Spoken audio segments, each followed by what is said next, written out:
A new player emerging today in the 2016 race for the White House, Vermont Senator Bernie Sanders. He's an independent who plans to wrestle Hillary Clinton for the Democratic ticket. Sanders is the longest-serving independent in congressional history. Hello, everyone. I'm Dan Kleffler in New York. And in an interview with ABC's chief White House correspondent Jonathan Caro, Senator Sanders talks about everything from Clinton cash, fighting for the middle class, pot smoking, even his hairstyle. Senator Sanders, you're going to run for president? That's true, I am. Why? Jonathan, for the last 40 years in this country, the great middle class of America has been disappearing. People are working longer hours for low wages. We have 45 million people living in poverty. And at the same time, what we have seen is the wealthiest people in this country not just do well, but do unbelievably well. You have 99% of all new income generated today is going to the top 1%. The top 1/10 of 1% owns almost as much wealth as the bottom 90%. So what you have in the economy right now is a system that is totally rigged on behalf of the large corporations and the wealthy, and I intend to stand up and fight for working families all over this country.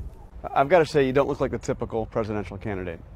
Is that my hair? I mean, I didn't go to my... There's their hair, you're from Vermont, doesn't give us a lot of presidents, it's been a while.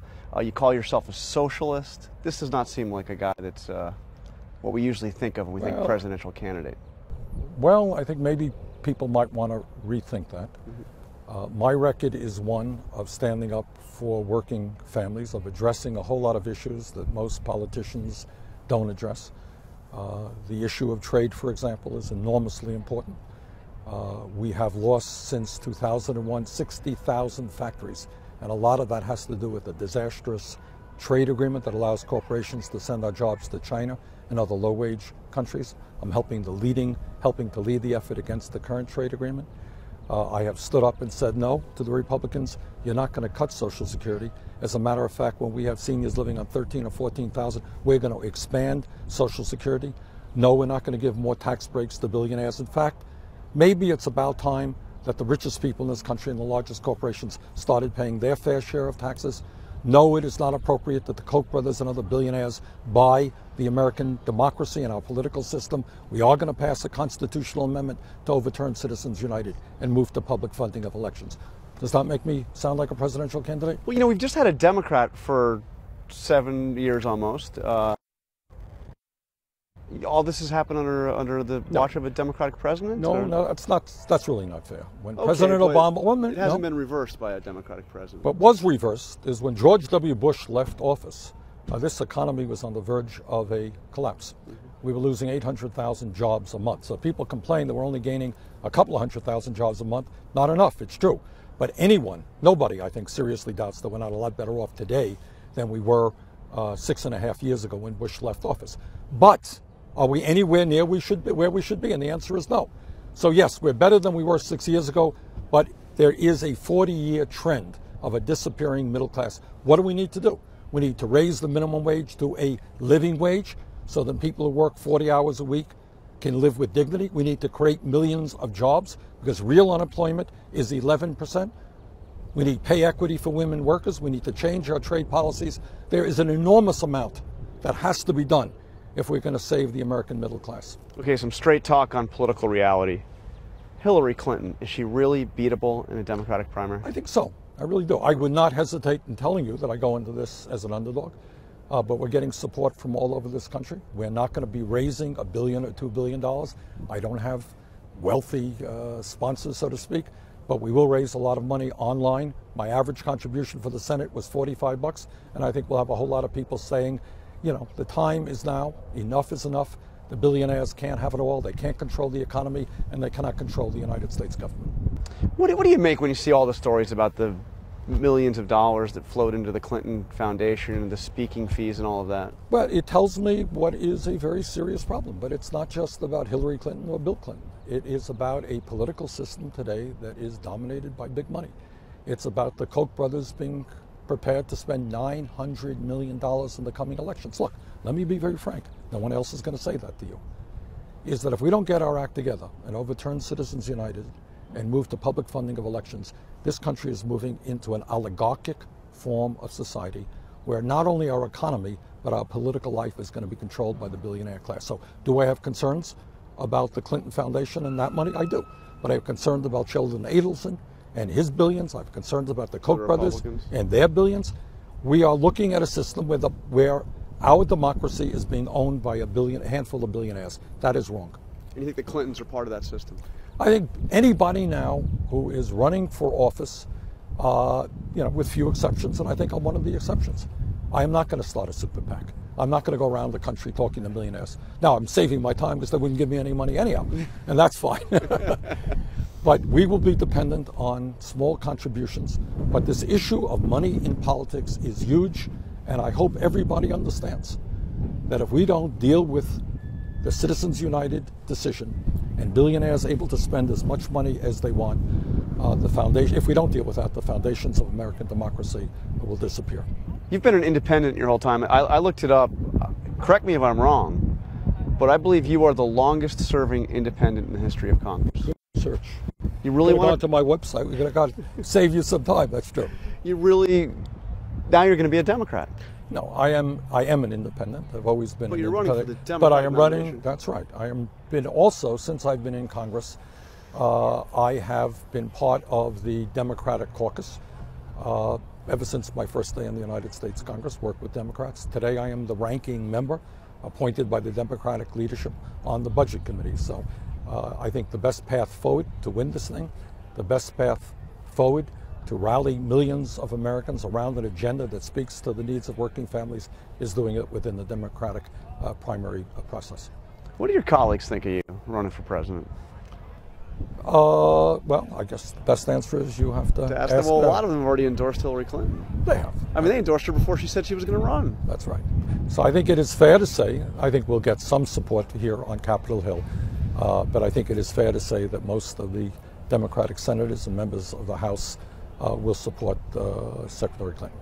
A lot of people say you're not running to win, you're running to make a point. You want to, you believe fervently in these issues and you want to. Let me tell you what I believe. Okay. I believe that to a large degree, the inside the Beltway media and the inside the Beltway world, politicians, is way, way, way out of touch with where the American people are at. I have been all over this country. I'm all over my own state of Vermont. People are a lot angrier about the status quo. They're angry about corporate greed. They're angry that the two-party system, that Democrats and Republicans are increasingly controlled by big money. They're angry at the media, which increasingly does not talk about the real issues impacting the lives of working families. So there is a lot of discontent out there with the establishment, the economic establishment, political, media establishment. And I intend to talk to those issues. And I think we're going to have a surprise for you. The surprise will be? That we're going to win this thing. You really think you're going to win? I think we have You're a not shot just at telling me that. You think you can win the Democratic nomination. You think you can beat I am Hillary Clinton. I am saying right now, look, do I go into this thing as the underdog? Absolutely, no question about it. We're doing okay in the polls, but we're way behind.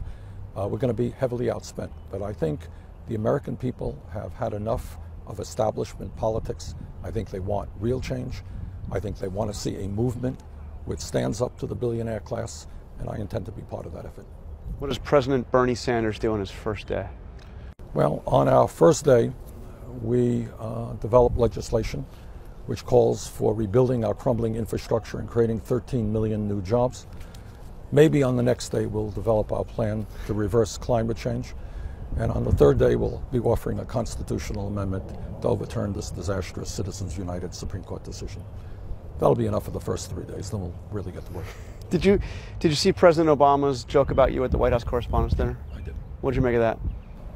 I thought he was incredibly funny throughout his entire presentation. It blew me away. That was some of the best TV that I have seen in a long time. I was in stitches. But his line about you, the idea of electing a Democratic Socialist pot smoker. I don't know. Well, as a matter of fact, I'm not a pot smoker. I have, admittedly, some 30, 40 years ago. But look, let's talk about that for a moment, because I know people get hung up on the word socialism. But I know you're smart enough to know that what we're talking about are the tremendous achievements brought about in countries like Denmark and Norway and Sweden. Healthcare is a right. Everybody there has healthcare. Should we apologize for that, or is that a pretty good thing? You know what it should cost to go to college in Denmark? Oh, it happens to be free. Do you know how much child care costs in that country? Virtually nothing. Do you know what the gap between the rich and the poor in that country is? Much less than it is in the United States. So I think there are things that we can learn from social democratic countries around the world where, in fact, government does work for ordinary people to a much greater degree than it does in our country, where our politics is dominated by billionaires. Okay, so a couple of things. Is Hillary Clinton going to have to debate you?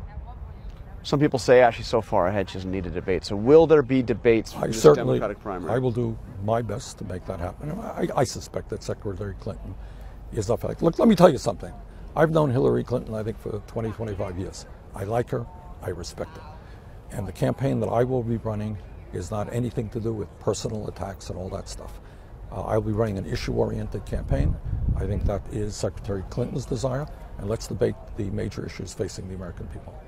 Okay, I want to move to a lighter topic, if you don't mind. We've got something to play for you. See, we multitask here. Okay, just hit play. Okay, so I want you to listen to this. It's just audio. Does this sound familiar? I'm getting in the groove here. Does sound very familiar. 25 years old. And this thing proves absolutely and positively that I have no career as a singer. Can we agree on that? That was fun. I had not heard that. That was pretty good. So do you still perform, and can we get you to sing a couple bars? Absolutely. Oh, come on. Look, I'm worried about your recording audience all over the country. Mass click-offs. No, you don't want me singing. That you know. All right. Well, Senator Sanders, we'll see you out on the campaign trail. Where do you go first? We'll be in New Hampshire this Saturday. Today was not a good day for us. So. Well, today's a great day for you, and I look forward to having the bumper stick. All right. Thank you. Sophie did a great job. Thank you. Good. Yeah. No, those have got to be people that are excited about you. Well, let me surprise you. I know that you don't believe it.